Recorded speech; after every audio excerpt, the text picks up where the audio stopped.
Jaga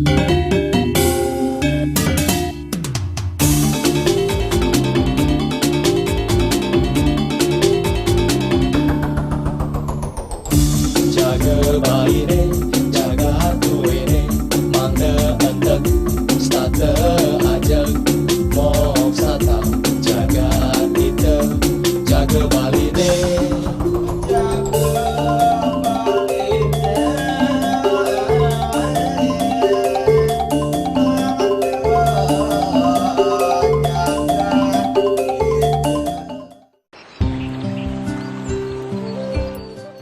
Usaha mikro, kecil, dan menengah (UMKM) merupakan salah satu dasar atau pondasi perekonomian sebuah negara yang mana juga akan menentukan kekuatan ekonomi masyarakatnya. Bali yang sebagian besar pendapatan daerahnya berasal dari sektor pariwisata pernah berjaya sebelum adanya wabah corona dengan menyumbang devisa cukup tinggi ke pemerintah pusat. Namun pasca adanya wabah corona, kondisi ekonomi Bali justru berbanding terbalik. Sektor pariwisata mati suri hingga menyebabkan ekonomi masyarakat juga jatuh. Pemutusan hubungan kerja baik di sektor pariwisata maupun yang lainnya terjadi cukup banyak. Bahkan akibat ketidakmampuan membayar dana pinjaman perbankan, sejumlah pelaku pariwisata bahkan sampai menjual asetnya. Kondisi ini juga terjadi pada sejumlah pelaku UMKM Bali yang baru menggeliat dan mencari pangsa pasar baru. Jika hal ini dibiarkan begitu lama dan berkepanjangan, tentunya akan sangat membahayakan ekonomi Bali dan masyarakat Bali yang saat ini mulai terpinggirkan. Sektor UMKM kita ini di Indonesia khususnya itu memang sangat memiliki kontribusi yang besar terhadap perekonomian kita, di mana sektor UMKM ini itu berkontribusi terhadap 60% dari PDB kita. Kemudian juga menyerap 97% dari tenaga kerja kita. Sehingga dari sini kita bisa melihat bahwa bagaimana besarnya peran sektor UMKM kita di sini. Nah, untuk itu memang UMKM ini memang harus kita sangat-sangat perhatikan. Jadi memang dari pemerintah sendiri pun dan memang harus bisa menjaga perkembangan dari sektor UMKM ini. Tapi di sisi lain memang sektor UMKM ini sendiri dari pribadinya itu memang juga harus mau untuk mengembangkan dirinya, utamanya apalagi kita sudah mulai memasuki era globalisasi seperti saat ini, jadi di mana tingkat persaingan juga sangat ketat. Nah, itulah karena itu juga harus ada upaya dari UMKM itu sendiri untuk bisa berkembang. Satunya lah memang bagaimana penggunaan teknologi atau masuk menggunakan digitalisasi seperti itu. Nah, teknologi ataupun digitalisasi ini tidak hanya dari sisi kita pemasaran ya, seperti e-commerce dan online transaksi online dan sebagainya, tapi juga dimulai dari produksi, manajemen hingga pemasaran itu sendiri. Ya, karena dengan penggunaan teknologi diharapkan adalah sisi produksi kita, tingkat produktivitas kita bisa semakin tinggi. Dengan tingkat produktivitas semakin tinggi tentu juga jumlah produksi juga semakin tinggi. Jumlah produksi yang semakin tinggi otomatis juga pasti akan menekan cost. Nah, menekan cost artinya nanti harga juga akan jadi kompetitif seperti itu. Nah, kemudian juga sama dari sisi manajemen juga bisa kita adopsi teknologi ini sehingga bisa menciptakan efisiensi dan produktivitas yang tinggi. Nah, sampai akhirnya adalah di penjualan atau transaksi atau pemasaran itu dengan teknologi online. Seperti sekarang kita banyak melihat adanya e-commerce, kemudian sosial media dan sebagainya. Nah, di mana penjual transaksi secara online ini, digitalisasi ini juga bisa menambah market kita. Jadi yang awalnya market kita hanya di satu lingkungan tertentu, ini dengan kita menggunakan online atau digital, maka kita akan semakin meluas, ya bahkan bisa sampai go internasional. Pasca wabah corona yang sering juga disebut sebagai era baru, dalam kesempatan ini pemerintah memberikan kebebasan kita beraktivitas sesuai kebutuhan masing-masing dan juga dalam hal berbisnis. Yang terpenting kita selalu mematuhi protokol kesehatan dari pemerintah, yaitu selalu memakai masker. Dan juga dalam hal UMKM, kita berpeluang sangat bagus dalam kesempatan ini. Kenapa? Karena pemerintah juga sudah membantu para UKM dengan KUR gitu, dengan kredit yang sangat rendah bunganya, dan itu sudah terbukti dan lancar. Banyak peminat UMKM untuk mengambil KUR. Kemajuan teknologi menjadi hal mendasar yang perlu dikuasai di era globalisasi saat ini yang membawa berbagai dampak perubahan. Akan menjadi sebuah ancaman bila masyarakat dan pelaku UMKM tidak mau memperbaiki dan merubah pola pikir sehingga akan semakin terpinggirkan. Di sisi lain bisa menjadi peluang dalam menciptakan sebuah produk dengan menggunakan kemajuan teknologi di segala bidang dengan memberikan berbagai macam kelebihan. Bagi para pelaku UMKM khususnya yang berasal dari kalangan non-milenial, tentunya penerapan teknologi menjadi salah satu persoalan yang dihadapi karena masih minim menguasai teknologi. Hal ini sejalan dengan perubahan perilaku konsumen di saat pandemi COVID-19, termasuk di dalamnya lifestyle yang mengarah ingin lebih efektif dan efisien. Jika dilihat dari kalangan pelaku UMKM, maka dapat dibagi menjadi dua, yakni kalangan generasi muda atau lebih dikenal dengan sebutan kaum milenial, dan satu lagi dari kalangan zaman dahulu atau jadul. Para pelaku UMKM dari kaum milenial cenderung lebih cepat tumbuh dan lahir di era globalisasi, akan lebih mudah memahami perkembangan teknologi. Sedangkan sebaliknya kalangan jadul yang begitu buta akan teknologi akan menghadapi sejumlah masalah. Para pengusaha kita yang masih belum optimal memanfaatkan teknologi dikarenakan masih terbiasa dengan pola pengelolaan konvensional, khususnya para rekan-rekan pengusaha kita di UMKM yang sudah sejak awal atau mungkin di tahun 90-an sudah memulai usahanya atau mungkin tahun 2000-an tidak merasa penting ataukah mungkin kurang memanfaatkan teknologi sebagai sebuah pola dalam meningkatkan kerja marketingnya, itu setidaknya harus mendapatkan dorongan dan harus mendapatkan sebuah pemahaman baru di mana dunia terus berubah dan yang kekal hanyalah perubahan. Marketing dengan sistem konvensional memang tetap harus dipertahankan sebagai sebuah pola mengisi ruang-ruang marketing agar diketahui oleh lebih banyak orang secara konvensional, namun secara online, secara digital menggunakan sistem teknologi seperti sekarang ini tentu menjadi sebuah pasar baru dan lebih luas lagi. Karena dengan teknologi kita bisa merambah pasar yang lebih banyak, bahkan tidak pada sektor tertentu saja, bisa di sektor lain dan bahkan disegmentasi wilayah secara geografis dan demografis juga akan bisa menyentuh lebih banyak orang lagi.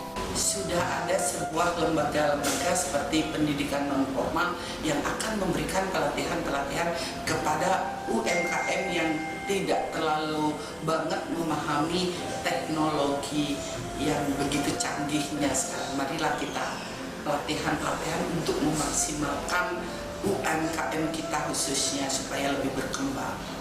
Di dalam UMKM masalah promosi atau pemasaran sangat penting sekali, Pak. Jadi anak milenial yang tentunya promosinya lebih ke online dan juga yang sudah usia tentunya mungkin produknya dipasarkan lewat seperti di pasar ya, seperti contoh baru ini yang dilakukan oleh Provinsi Bali yaitu dalam hal pameran bangkit adalah dipromosikan di art center yang tentunya mungkin yang sudah usia dipromosikan atau di pemasarannya adalah di pasar-pasar tertentu, Pak. Jadi memang inilah yang mungkin peran pemerintah yang bisa masuk di sana ya, peran pemerintah dan juga mungkin swasta juga bisa masuk di sana untuk memberikan pemahaman serta edukasi dan juga pelatihan-pelatihan agar mereka melek terhadap teknologi ini, karena memang tidak bisa dipungkiri kita memang harus mengikuti perkembangan teknologi. Kalau kita tidak mengikuti itu maka kita yang akan tertinggal seperti itu. Dan di sini jadi pemerintah bisa mengambil peran di sana melakukan penyuluhan, edukasi, memberikan pemahaman kepada para pelaku UMKM ini. Nah, tapi kalau untuk yang generasi muda mungkin sudah ini ya, sudah melek teknologi, tinggal bagaimana kita atau pemerintah itu membantu mereka dalam penetrasi pasarnya, artinya mencarikan peluang-peluang atau potensi market terhadap dari UMKM. Keberadaan media sosial sangat penting dalam memasarkan sebuah produk sehingga nantinya bisa diterima di pasaran. Karenanya, para pelaku UMKM di Bali baik dari kalangan milenial maupun non-milenial harus melek terhadap penggunaan teknologi. Selain melek teknologi, yang tidak kalah penting dilakukan adalah menentukan kualitas dan kuantitas produk yang akan dipasarkan. Penentuan produk menjadi hal mendasar yang harus dilakukan sebelum dijual ke pasaran, baik sasarannya dalam maupun luar negeri. Pemasaran secara daring melalui media sosial ini juga mampu menciptakan lapangan pekerjaan, seperti halnya banyak tumbuh dan berkembang jasa pengiriman yang mana transaksinya kini dilakukan secara online. Beralihnya pemasaran dari offline ke online menjadi terobosan baru dalam mempercepat promosi dan pengenalan sebuah produk kepada pasar dan konsumen. Bagaimana kita harus memahami market kita? Kita memahami market kita dan kita sudah menyasar segmen market mana yang mau kita masuki. Seperti itu. Karena yang selama ini yang sering saya lihat adalah kita belum paham segmen market kita di mana. Jadi semua segmen market kita masuki sebenarnya itu akan menjadi cost. Karena belum tentu semuanya semua segmen market itu bisa membeli produk kita seperti itu. Jadi jika memang segmen market kita adalah yang middle low, maka ya memang kita harus membuat satu produk yang sesuai dengan segmen market itu, artinya price harus kita perhatikan kan seperti itu dan sebagainya. Tapi kalau memang segmen market kita adalah premium, maka ya sana quality yang harus kita perhatikan, harus kita jaga. Jadi disinilah pentingnya. Yang sering terjadi adalah kita coba untuk memasuki semua segmen market sehingga akhirnya tidak ketemu marketnya. Nah, segmen market masing-masing sudah punya ininya Pak, sudah punya pembelinya. Jadi tidak usah khawatir. Karena kalau memang dia marketnya adalah high end, maka mereka pasti akan mencari kualitas. Walaupun ada yang lebih murah, tapi mereka tahu kualitasnya tidak sebaik yang premium, mereka tidak akan mencari itu. Tapi sebaliknya, kalau memang dia segmen marketnya adalah middle low, maka mereka harga akan menjadi faktor utama dari keputusan mereka untuk membeli seperti itu. Untuk UMKM sekarang yang tentunya persaingan sangat ketat sekali. Yang tentunya seperti contoh ada persaingan di tingkat regional, di tingkat nasional dan juga di tingkat internasional. Di tingkat regional, persaingan di tingkat regional itu adalah para UMKM yang ada di Bali, yang tentunya mereka bersaing antara satu kabupaten dengan kabupaten lain. Nah juga yang kedua ada persaingan nasional. Persaingan nasional itu adalah di tingkat nasional, tingkat seluruh Indonesia, yang UMKM di Bali tidak saja di regional Bali saja, tidak saja produk Bali saja yang berjalan, tetapi ada juga UMKM dari Jogja, UMKM dari Jawa, UMKM dari Kalimantan. Nah, kita harus siap itu bersaing dalam hal di tingkat nasional. Juga yang terakhir ada tingkat internasional. Nah, bagaimana caranya mengatasi ini? Marilah kita bersama-sama para UKM untuk memaksimalkan 5P. Yang 5P itu adalah 1. Produk, 2. Price, 3. Place, 4. Promotion, dan 5. People. Nah, saya jelaskan produk. Jadi ini yang kita maksimalkan dari segi produk. Nah, sebelum berbisnis, mari kita pantau dulu apa yang diminati oleh masyarakat. Yang kedua adalah price. Price itu harga. Jadi yang pertama, berapa sih kita mengeluarkan modal? Harus kita totalkan itu, berapa modalnya, dan juga tentunya kita harus berpikir untuk mendapat untung, Place ini adalah tempat yang strategis. Kemudian tingkat promosi ini tadi sudah disampaikan, ada yang secara online, ada yang langsung di tempat di pasar-pasar. Nah, kemudian people atau SDM-nya, marilah kita saring yang betul-betul mau bekerja ulet untuk menangani UMKM ini. Pasca wabah corona mereda, masyarakat diharapkan tidak hanya menunggu lapangan pekerjaan ada, namun juga sebaliknya bisa membuka lapangan pekerjaan baru. Begitu juga dengan para pelaku UMKM, diharapkan terus berinovasi dalam mengembangkan produk yang dijual, baik dalam hal kualitas maupun kuantitas. Masih adanya pandangan menjadi abdi negara lebih meyakinkan daripada pengusaha, kadangkala menjadikan pertumbuhan UMKM dan jiwa usaha sedikit lambat. Pola pikir ini tentunya dirubah baik oleh masyarakat maupun pemerintah melalui sosialisasi yang dilakukan secara terus-menerus.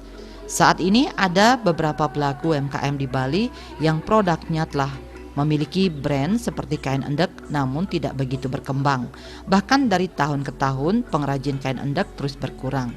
Di sisi lain ada beberapa pengrajin yang justru berusaha membuat tiruan dari produk tradisional Bali yang juga membuat para perajin asli Bali terpinggirkan.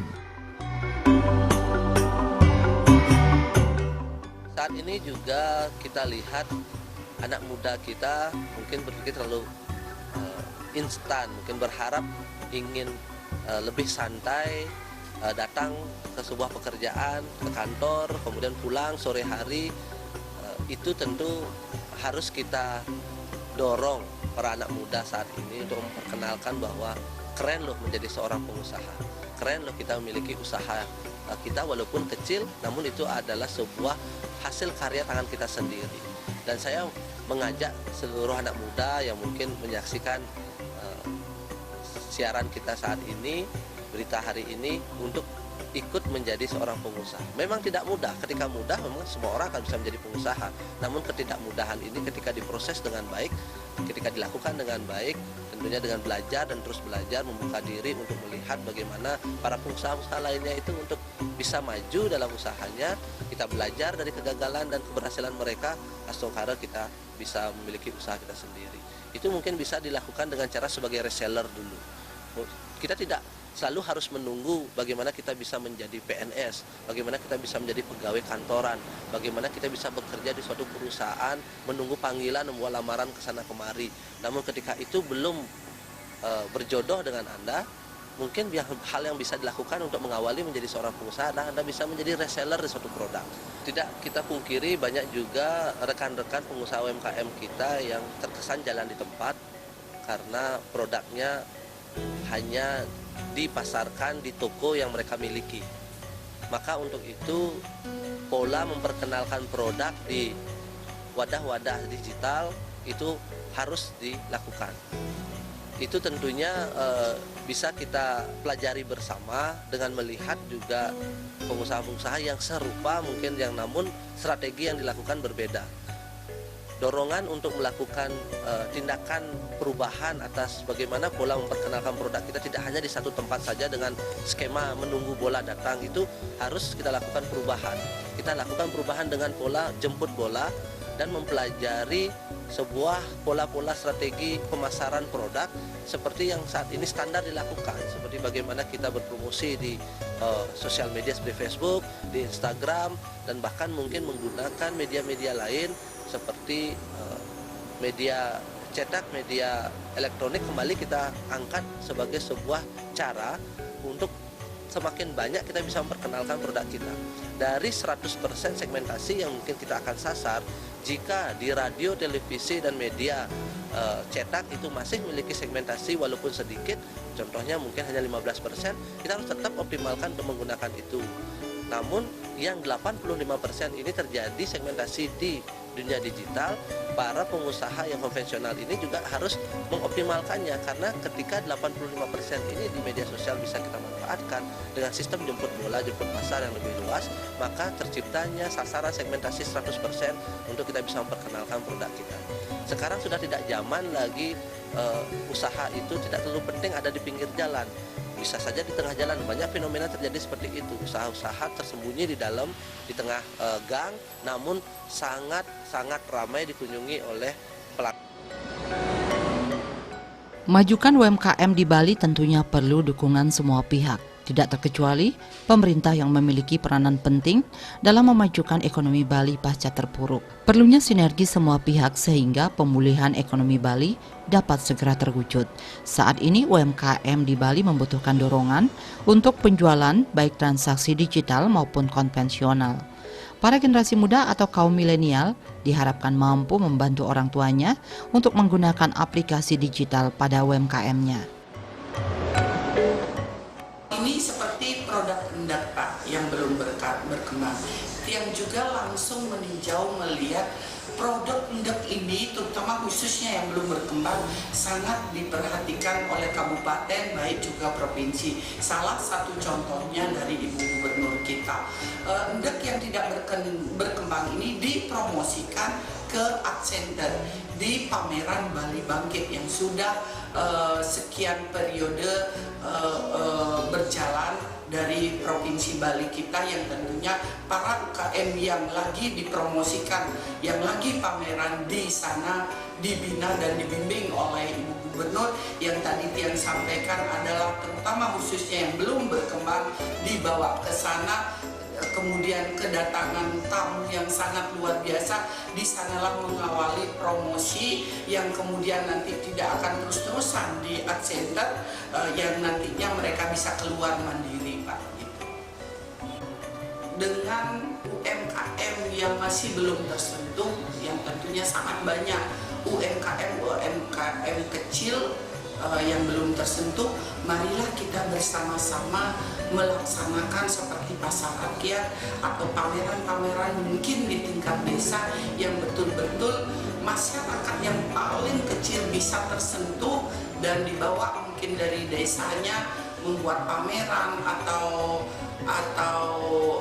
pelatihan yang tentunya saya yakin dengan jalan demikian mungkin dari desa akan tersentuhlah para UKM yang kecil ini, jadi akan mungkin lebih berkembang lagi gitu. Jadi mari kita membuat pameran UMKM dari tingkat desa. Yang membuat seorang tidak menjadi ikut dalam perubahan adalah tidak ada bukti yang dia terima atau mungkin minimnya informasi yang dia terima. Di sini harapannya ada sebuah sosialisasi bersama dari para pengusaha untuk bisa memberikan sebuah pandangan baru bagi rekan-rekan pengusaha kita yang belum menggunakan teknologi sebagai sebuah senjata untuk memperkenalkan produknya di luaran sana. Dan harapan kami juga adanya sebuah peran pemerintah dalam mendorong aktivitas pengusaha, khususnya pengusaha yang non-milenial ini, untuk diberikan pemahaman, untuk diberikan sebuah edukasi baru pentingnya bagaimana kita ikut dalam arus teknologi, arus digital untuk mempercepat peningkatan dan pengembangan usaha ini. Dengan adanya peningkatan usaha tentu akan membuat lapangan kerja akan lebih baik lagi, karena penambahan produk akan terus terjadi karena segmen pasar lebih luas. Tentu itu akan menguntungkan juga bagi pemerintah. Maka pemerintah harus hadir di sini untuk membantu para pengusaha non milenial dalam mengetahui dan memahami pentingnya teknologi, pentingnya digitalisasi untuk memperkenalkan produk mereka dengan melihat segmentasi yang lebih luas. Kedepan, generasi muda Bali diharapkan mampu menjadi penggerak digitalisasi yang berawal dari UMKM Bali ataupun yang lainnya. Kota Denpasar, Kabupaten Badung, dan Gianyar saat ini dinilai sudah maju membangun startup-nya, sedangkan sisanya seperti Kabupaten Jemberane dan Karangasem masih perlu didorong untuk mengembangkan digitalisasi pada UMKM. Bali diharapkan mampu menjadi epicentrum baru.